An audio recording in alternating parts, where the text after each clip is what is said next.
Hi hello नमस्कार सर्वांना. श्री स्वामी समर्थ स्वामीज लाईफस्टाईलमध्ये तुम्हा सर्वांचं खूप खूप मनापासून स्वागत आहे. आज आहे चैत्र पौर्णिमा आणि चैत्र पौर्णिमाचं संपूर्ण कुलाचार मी कशा पद्धतीनं करते हेच तुमच्याशी शेअर करणार आहे. तर व्हिडिओचा आपला शेवट पर्यंत नक्की स्किप न करता पहा. चला तर व्हिडिओमध्ये कंटिन्यू राहा. आता मी गॅसची पूजा करून घेते सकाळी सकाळी, कारण मला पुरण शिजवायला टाकायचं. तर माझी सगळ्यात अगोदरची गॅसची पूजा असते पुरण शिजवायला टाकायच्या अगोदर.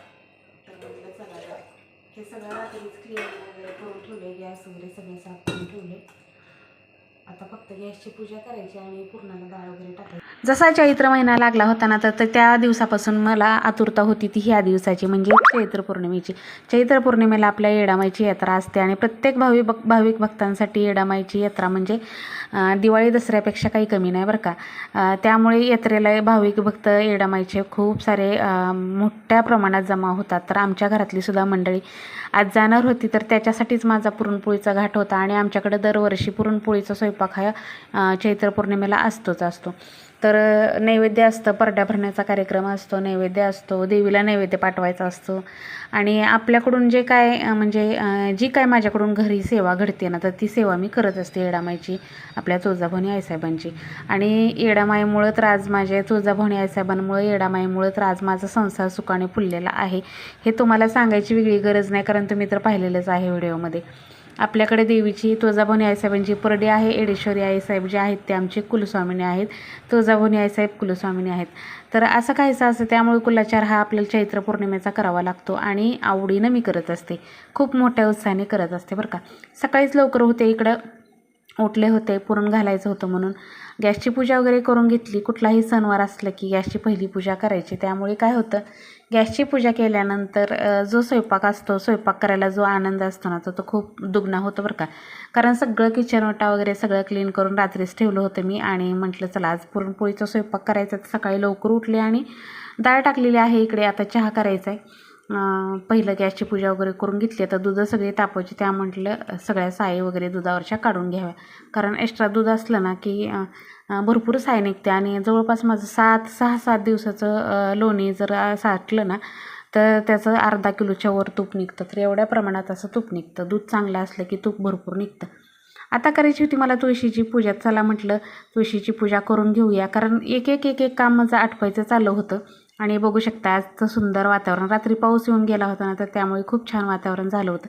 आणि असं वातावरण आमच्या घरामध्ये मला खूप आवडतं. आणि समर्थला अजिबात आवडत नाही. समर्थ म्हणतो, मम्मी काय किचकिच वातावरण तुला आवडतं गं. मी म्हणत असते ना, वाव किती छान वातावरण झालं, तर त्याला अजिबात आवडत नाही. त्याला असं वातावरण आवडत नाही. त्याला इकडेच ऊन चालेल, पण वातावरण असं आवडत नाही. आणि मला हे आवडतं खूप. पाणी डाळीसाठी उकडायला ठेवलं होतं, त्याच्यामध्ये मग मी हरभरा डाळ टाकून घेते. आणि त्याचबरोबर माझा एक छोटासा अनुभव शेअर करते. ज्यावेळेस आपल्याला कोणतीही गोष्ट आहे ना, कळतं पण वळत नाही म्हणल्यासारखं असतं ना, तर तसं मला झालं होतं. मागच्या 4-5 वर्षाखाली मला खूप त्रास होत होता. खूप काही गोष्टी घडून गेल्या होत्या माझ्या बाबतीत. तर ह्या सगळ्या गोष्टी आहेत ना, लवकर आम्हाला कळल्याच नव्हत्या की नेमकं काय होतं आहे, कशामुळं काय झालेलं असेल. आणि त्यामुळे घरामध्ये खूप बदल होत गेले, सगळं चेंज होत गेलं. तुम्हाला तर माहिती आहे, मी पुण्याहून इकडं आले, हे सगळं प्रकरण झालं. मी 1-2 व्हिडिओमध्ये पण शेअर केलेलं आहे, पण आजसुद्धा सांगते, आवर्जून आजच्या व्हिडिओमध्ये सांगते की माझं आयुष्य सगळं जे बदलून कशामुळे गेलं, ही माझ्या येडामाईमुळं आणि माझ्या तुळजाभवानी आईसाहेबांमुळे आज मला हा खरंच सोन्याचा दिवस पाहायला मिळतो. त्यामुळे ही सेवा आहे ना, अखंड माझ्या जीवात जीव आहे तोपर्यंत चालू राहणार आहे.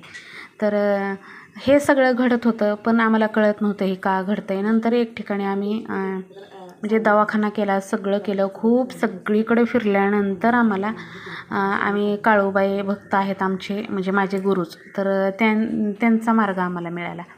आणि इकडे बघू शकता, आधी तुम्हाला दाखवते मी. परडी काल सारून घेतली होती ना, तर तिला सुकवण्यासाठी ठेवलं होतं. त्यामुळे त्यातलं सगळं पोत आपली माळ साईडला काढून वरती ते पाटावरती ठेवली होती. आणि परडी सारून घेतली ना, तर ती पंचामृतानं सारवली. पंचामृत, शेण, हळदी कुंकू हे सगळं टाकून त्याच्यामध्ये सारून घेतले. तो पण एखादा व्हिडिओ केलेला आहे, पण एखाद्या दिवशी टाकेन मी. तर असं इकडे परडी वगैरे सगळं पूजा करायची होती ना, तर मला तर परडीमधलं सगळं जे सामान आहे ते भरून ठेवावं म्हटलं. आधी परडीची पूजा करून घ्यावी. आता तुम्हाला अनुभव सांगते. तर ते गुरु जे आहेत ना, ते खरंच ते माझ्या आयुष्यात एक हे बनवूनच आले बरं का. देवासारखंच मी त्यांना पण मानते. गुरु म्हणजे देवच असतो थोडक्यात आपल्यासाठी.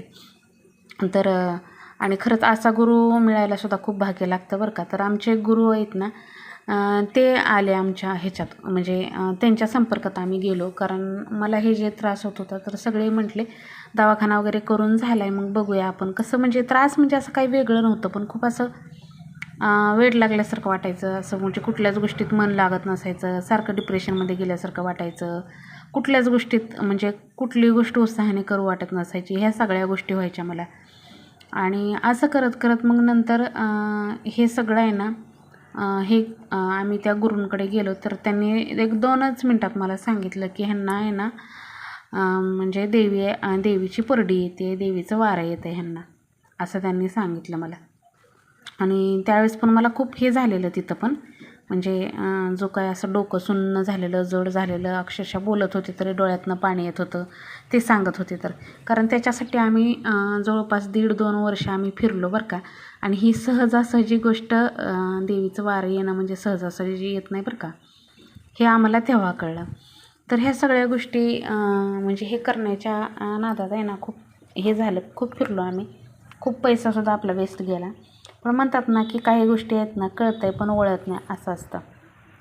आणि त्यानंतर त्यांनी सांगितल्यानंतर जसं जसं ते सांगत गेले तशा त्या सगळ्या गोष्टी होत गेल्या आणि सगळं सुरळीत होत गेलं.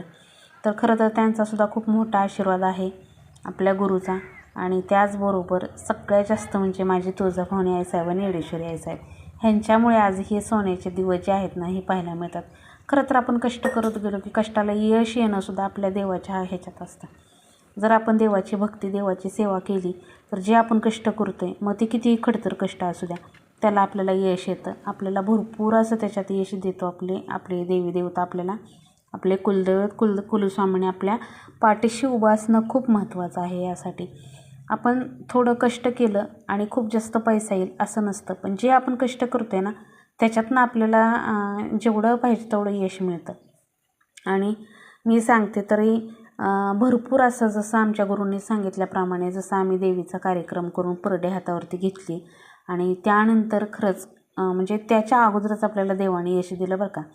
आणि परडे हातावर घेतल्यानंतर तर खरंच माझं सोन्याहून पिवळं झालं म्हणायला काही हरकत नाही. कारण सगळं जे आहे ते आईसाहेबांचीच कृपा आहे. तर इकडे बघू शकताय, माझ्या आयुष्यातला मी छोटासा अनुभव तुमच्याशी शेअर केला. हे खूप मोठी स्टोरी आहे, पण मी तुम्हाला खूप मोजक्या शब्दामध्ये सांगितली आहे. आणि कसं आहे, खरंच म्हणजे ह्या काही लोक नास्तिक आहेत, त्यांना देव म्हणजे असं ह्या गोष्टी खरं वाटत नाहीत, किंवा देवीचं वारं येणं ह्या गोष्टी खरं वाटत नाहीत. पण ह्या गोष्टी आहेत ना, खरंच मी सांगते माझा स्वतःचा अनुभव, ह्या सगळ्या गोष्टी कशा घडत गेल्या आणि हे सगळं कसं घडत गेलं. तर इकडे बघू शकताय, माझे अभिषेक केला तुळजाभवानी आईसाहेबांना, येडेश्वरी आईसाहेबांना अभिषेक केला, देवघरामध्ये छान असं बसवलं. आणि त्यानंतर सुंदर असं फुलांनी देवघर सजवलं बरं का. आपण दुसरे काही आर्टिफिशियल फुलं वगैरे वापरत नाहीत, आपण ओरिजिनल फुलं वापरूनच आपलं देवघर वगैरे सजवत असतो. तर छान असं देवघर सजवलं, देवांची पूजा वगैरे केली. आणि तोपर्यंत माझा निम्मा स्वयंपाक झाला होता. तर सर्वात अगोदर दही भाताचा नैवेद्य परडीमध्ये पण दाखवला आणि देवांना पण दाखवला, सगळ्यात सकाळी. खरं तर पहाटेची पूजा ज्यावेळेस होते त्यावेळेस, पहाटे 4ला ज्यावेळेस पूजा होते ना, तर त्यावेळेस दुधाचा नैवेद्य दाखवला जातो. ज्यावेळेस नाश्त्याचा टायमिंग असतो तर त्यावेळेस दही भाताचा नैवेद्य दाखवला जातो. 10च्या नंतर जो नैवेद्य असतो तो आपण जो स्वयंपाक करतो त्याचा नैवेद्य देवांना असतो. तर असे काही नैवेद्याचे प्रकार असतात. संध्याकाळी पण जी आपण भाजी भाकरी बनवू त्याचा नैवेद्य देवाला असतो. तर असं काही असतं. पण आपल्याकडून जे घडतं आहे ते आपण सेवा करत असते. मला जे घडते ना, माझ्याकडून जी मोडकी सेवा घडत असते आईसाहेबांची, ती मी ही करत असते. आता बरेचशा वेळा मला वारं येतं, पण मी व्हिडिओमध्ये दाखवत नाही किंवा व्हिडिओ काही करत नाही मी, असं होतं. आणि बरेच मला कमेंट येतात त्याच्यावरनं, ताई तुम्हाला वारं येते तर ते दाखवा, वारं येते तर ते दाखवा. तर मला असं वाटतं की व्हिडिओमध्ये दाखवण्यासाठी किंवा त्याच्यासाठी मग मला ते माझ्या बुद्धीला पटत नाही. आता प्रत्येक वेळेस मी जे वारं घेते त्यावेळेस कॅमेरा धरणं हे ते ह्या गोष्टी चांगलं वाटत नाहीत. त्यामुळे आहेत ना, आणि तसं घरामध्ये कोणी असलं तर मिस्टर असतात तर ते माझ्यापाशी बसलेले असतात. त्यामुळे ज्यावेळेस आम्ही मला वारं येतं किंवा वारं घेते मी, त्यावेळेस आम्ही व्हिडिओ वगैरे शूट करत नाही आणि ते योग्य वाटत नाही, बाकी काही नाही. बऱ्याच लोकांना असं वाटतं की ह्यांचं एवढं चांगलं आहे, घरदार चांगलं आहे, एवढी घरं आहेत, एवढं हे आहे, गाड्या घोड्या आहेत, सगळं आहे. पण हे सगळं आहे ना, हे सगळं मिळालेलं जे आहे, हे सगळं जे वैभव आहे आत्तापर्यंत जे आहे, हे सगळी माझ्या आईसाहेबांची कृपा आहे आणि आईसाहेबांचा आशीर्वाद आहे. त्याच्याशिवाय कुठलीच गोष्ट शक्य नाही बरं का. आम्ही कष्ट तर पहिल्यापासून करत होतो, कष्टाला कधीच दोघांनी हार मानली नव्हती, पण त्या कष्टाला आपल्याला भरभरून यश मिळणं ना, हे सगळं आईसाहेबांचं हे होतं. आणि खूप असे लोक असतात काड्याकिडे करणारे, कर्जाला पुढं न जाऊ देणारे, हे सुद्धा असतं. तर हे कितीही कोणीही काड्याकिडे करा माझ्या बाबतीत, कितीही काही करा, पण माझी प्रगती, माझी येडामाई कधीच थांबू देणार नाही, कारण ती माझ्या पाठीशी आहे. आणि जे कोण काड्याकिडे करते, जे काय आमच्यामध्ये आम्हाला त्रास देण्याचा प्रयत्न करते ना, तर त्याला 100% माझी येडामाई शिक्षा देते. आणि हे त्या लोकांना कळत नाही. माझी पूजा वगैरे झाली होती आणि त्यानंतर बघा हॉलमध्ये इथं काळ्या मुंग्या निघल्या होत्या. अचानक कुठं आपण स्वामींची पूजा करतो ना, तिथे निघल्या होत्या. तर त्यांना थोडीशी साखर टाकली, नंतर त्या थोड्याशा पांगल्या, पण नंतर एका ठिकाणी परत जमा झाल्या. कसं आहे बघा, आपण जे करतोय ना, तर त्यातलं थोडंसं त्यांच्याकरितासुद्धा काढलं पाहिजे. आणि मी माझ्या मिस्टरांना नेहमी सांगत असते. आता हे शुभ संकेत आहेत बरं का. काळ्या मुंग्या अचानक, आणि काल दिवसभरामध्ये खूप ठिकाणी काळ्या मुंग्या निघल्या.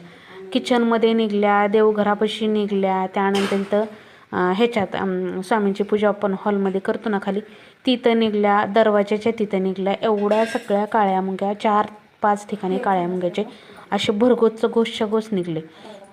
तर ही सगळी त्यांचीच कृपा आहे.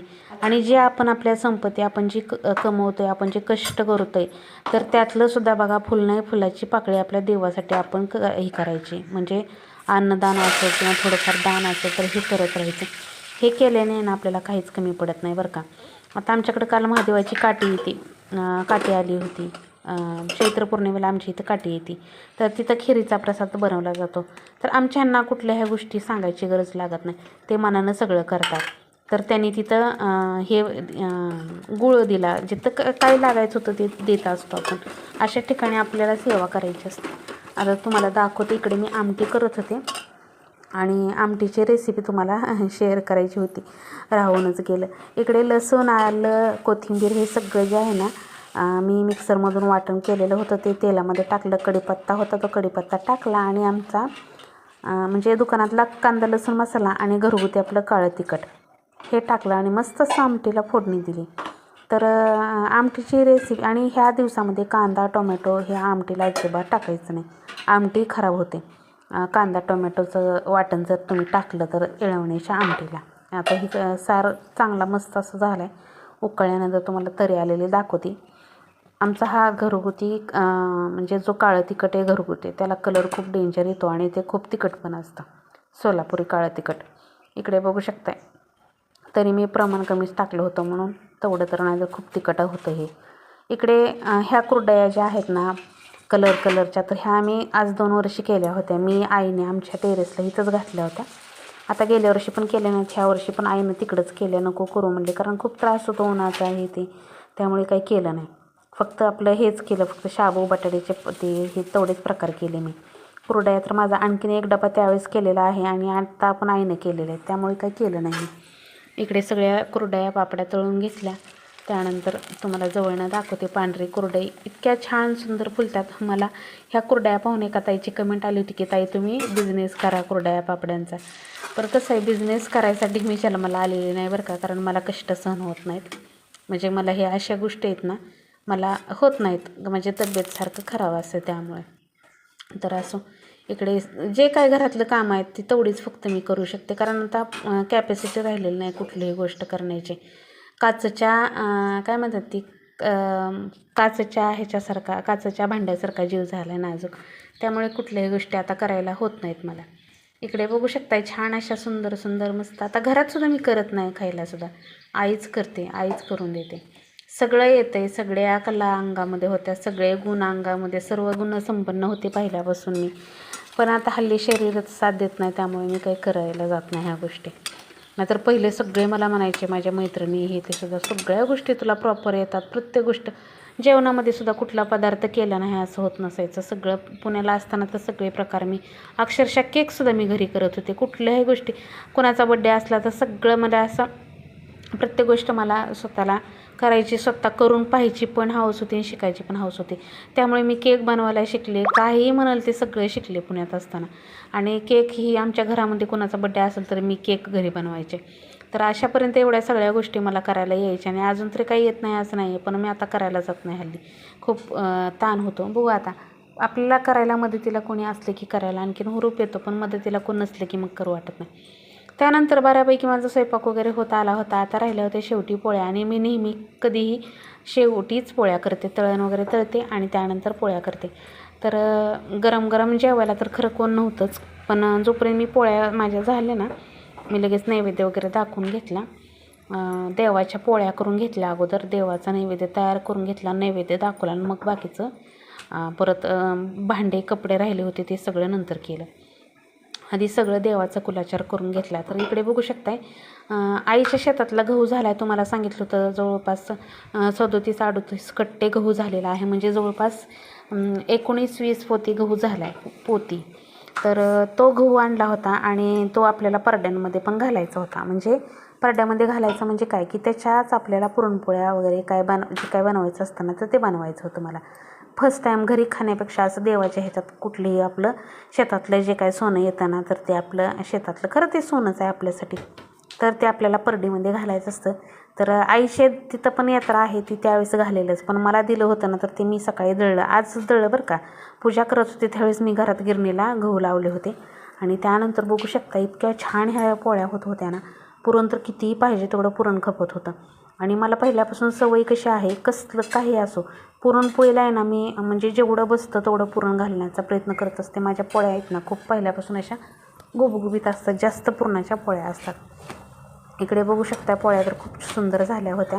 आणि हा गॅस आहे ना जरा जास्त चालतो, कमी जास्त व्हायला थोडा प्रॉब्लेम येतो, त्यामुळे थोडीशी पोळ्या थोड्या जरा जास्तच भाजण्यात यायच्या असं व्हायचं.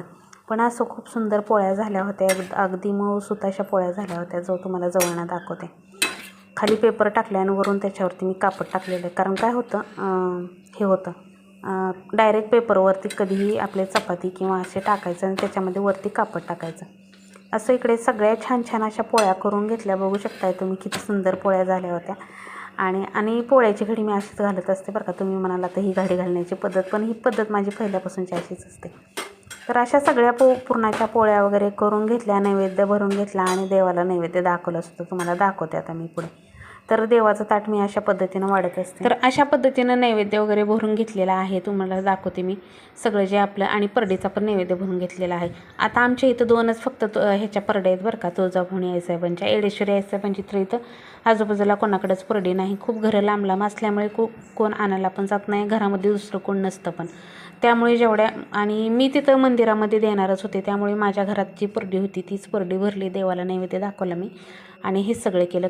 खरं तर 5 तरी परड्या भरायला पाहिजे, पण घरामध्ये तेवढ्या आपल्याला 5 तरी परड्या भरायला मिळायला पाहिजे, पण मिळत नाही तिथं. शहराच्या ठिकाणी थोडंसं अवघडच होतं. आता तसं म्हणायला गेलं तर हे खूप खेडं पण नाही आणि शहर पण नाही असं आहे बघा. तर पण बऱ्याच प्रॉब्लेम येतात. कसं खूप लांब लांब घरं असतात, त्यामुळे ते आपल्या खेडेगावांमध्ये कसं भरपूर परड्या मिळतात. त्यानंतर इकडे परडी भरून घेतली. परडीमध्ये सुद्धा आपल्याला दक्षिणा जे काय आपलं फुल नाही फुलाची पाकळी आपण त्याच्यात ठेवत असतो आणि पिठामिठाने नैवेद्य घालून परडी भरायची. तर अशा पद्धतीनं परडी वगैरे भरून घेतली आणि संपूर्ण कुलाचार घरामध्ये कशा पद्धतीने केलेला आहे. आता जर आपल्याला 5 परड्या मिळाल्या तर आपण असं हॉलमध्ये किंवा देवापुढंच आपलं नवीन हांतरून टाकायचं, त्याच्यावरती त्या परड्या ठेवायच्या. सगळ्या परड्यामध्ये पीठ मीठ घालायचं, नैवेद्य घालायचा. त्याचबरोबर हे करायचं, सगळ्या परड्यामध्ये पान सुपारी थोडेफार आपल्याला जे आपली इच्छेने आपण पैसे हे सगळं ठेवायचं आणि त्यानंतर परड्या भरून आईसाहेबांचा गजर करायचा.